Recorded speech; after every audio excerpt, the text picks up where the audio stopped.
महाराजांची भेट आता होणार की नाही हा प्रश्न पडलेला होता. थोडं बोलवण्याप्रमाणे बहिर्जी नायकांना बोलवण्यात आलं. बहिर्जी नायकांना शंभू बाळाला पन्हाळगडावर भेटा आणि सांगा आम्ही आपली वाट बघत आहोत. तसंच रायगडाच्या महाद्वारातून बहिर्जी निघाले. धावत पडत सुटत कसे तरी करत पन्हाळगडाला पोहोचले. शंभूराजांनी बहिर्जींना पाहिलं आणि काका म्हणून हाक मारले आणि बहिर्जीने सांगितलं शंभूराजे शिवराय वाट बघत आहेत, लवकर चला. असं म्हटल्याबरोबर शंभूराजे म्हणाले की बस आताच येऊ सायंकाळी पालखी उठा आणि बहिर्जीला म्हणाले की तुम्ही आमच्यासोबतच आहे. बहिर्जी म्हणाले नाही, महाराजांना सांगा रायगडावर धावत धावत बाहेर जी यायला लागले. बघितलं दरवाजा बंद झालेला होता. भगवा खाली उतरलेला होता. हिरकणीच्या कड्यावरनं बहिर्जी वर चढले आणि महाराजांच्या कक्षाकडे धावले. त्यावेळेला महाराजांचा कक्ष शांत झालेला होता. माणसं नव्हती, काहीच नव्हती. फक्त एक दिवा दिवत होता. त्या दिव्यातील तेले आता ओसायला लागलेली होती. बहिर्जींच्या पायांना धडपड लागली. बहिर्जी धावत सुटले. माणसं कुठे बघायला लागले. आरडाओरडा कुठे येतो का शोधायला लागले. जगदीश्वराच्या दिशेने धावत सुटले. त्यावेळेला बघितलं तर महाराजांची चिता पेटली. त्या चंद्राच्या काष्टावर पेटलेल्या चितेमध्ये शिवराय याच मार्गातून निघून चाललेले होते.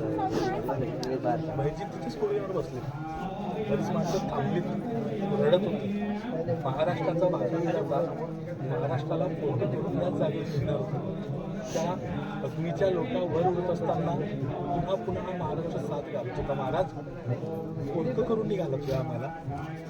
आजवर देवगिरीतून उतरलेला भगवा तो गरुडध्वज आम्ही या रायगडावर उधळताना पाहिला आणि वाटलं की आता अवघा हिंदुस्थान स्वातंत्र्य होतं. पण निघाला पुन्हा.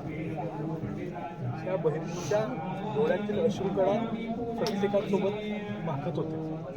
शेवटी चितेमधनं कवटी फुटण्याचा आवाज आला आणि ही माणसं निघाली. मोरोपंतांनी पाहिलं बहिर्जींकडे. बहिर्जींना म्हणाले की बहिर्जी चलणार नाही सोबत. बहिर्जी म्हणाले की तुम्ही जा, आम्ही थांबतो इथं. काही दिवस झाली. 2-3 दिवसानंतर रक्षा उचलण्याचा क्षण आला. ही माणसं आली, रक्षा उचलल्या.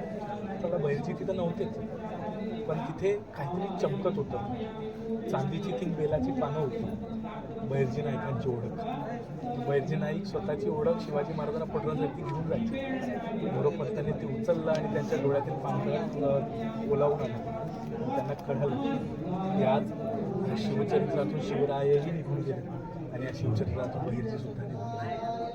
ज्यावेळेला रायगडावरची खबर शंभूराजांना कळाली, त्याला प्रतापगड मार्गे शंभूराजे रायगडावर पोहोचले. रायगडावर पोहोचले त्यांना आबासाहेब कुठेच नव्हते. होत्या त्या फक्त त्यांची असते. अस्थिच्या कलशाला शंभूराजांनी पाहिलं. शंभूराजे रडायला लागले. आबासाहेब एकदा नाही थांबला तो आमच्यासाठी. एकदा पण वाटलं नाही की आमच्यासाठी थांबावं म्हणून. तुमचा शंभूबाळ वाट बघत होता तुमची. आम्हाला 2 वर्षाचे असतानाच आईसाहेब सोडून गेल्या. आम्ही वाट बघत राहिलो की कोणीतरी मायेचं पदर डोक्यावर घालेल. पण सोयरा मातोश्री आमच्यासोबत संस्कृतीमध्ये वागत राहिलो. आबासाहेब आपणच तर होता. आपल्याच तर खांद्यावर डोकं टेकून आम्ही सर्व काही सांगायचो. आबासाहेब आज तोही खांदा गेला आणि आम्ही सर्वार्थाने अनाथ झालो. सांगा ना आबासाहेब, कुणाकडे बघावं आम्ही. पुतळाबाईंनी शंभूराजांना मारले. शंभूबाळ कर्तव्य पूर्ण करणे. शिवरायांच्या अंतिम क्षणाचे सर्व कर्तव्य पूर्ण झाले आणि आषाढ शुद्ध एकादशीला दिवस उगवला. पुतळाबाईंनी महाडवरून आलेलं सतीचं वाण अंगामध्ये परिधान केलं. मडवड भरला आणि त्या मडवड भरलेल्या पुतळाबाईंना बघून येसूबाई दरंडल्या आणि शंभूराजांना हाक मारली. युवराज. शंभूराज म्हणजे काय झालं. पुतळा मातोश्री. ज्यावेळेला महाराज पोहोचले त्यावेळेला सतीचा वाणासोबत मोरड्या घेऊन पुतळाबाई शिरकाईच्या दिशेने निघालेला होता. शिरकाईच्या दिशेने निघणाऱ्या पुतळाबाईंना सोयराबाईंनी थांबवण्याचा प्रयत्न केला. धारावणी थांबवण्याचा प्रयत्न केला, पण कोणी थांबवू शकलं. शेवटी शंभूराजे पायावर पडले. आईसाहेब, एका आईच्या हृदयावर अधिकार आमचा असतो, का सोडून चालल्यात आम्हाला. आणि शंभूराजांना पुतळाबाई म्हणाल्या, शंभूबा शिवाशिवाय तर तीही सती अपूर्ण होती. आम्हाला आज्ञा द्या. जगदीश्वराच्या याच नंदीपुढे पुतळाबाईंनी डोकं टेकून जगदीश्वराचं दर्शन घेतलं. याच ठिकाणी चितेचं अधिष्ठान मांडलं गेलं आणि पुतळाबाई महासतीच्या ठिकाणी स्थानापन्न झाले. महाडवरून आलेलं सतीचं वाण पुतळाबाईंच्या हातामध्ये आलं. कापुराच्या ओढ्या सोडण्यात आल्या आणि शंभूराजांना कोणीतरी सांगितलं आता सतीची चूळ बनायची. सुहासिनी पुढे आली. पुतळाबाईंच्या हातामध्ये कापुराच्या ओढ्या सोडल्या. तिची ओटी भरण्यात आली. आता शंभूराजांना आज्ञा झाली. शंभूबाण या आईला ज्या वेळेला अग्नी द्यायचा क्षण होता त्यावेळेला 2 वर्षाची होती. त्यावेळेला कळत नव्हतं. त्याला आई मृतावस्थेत होती.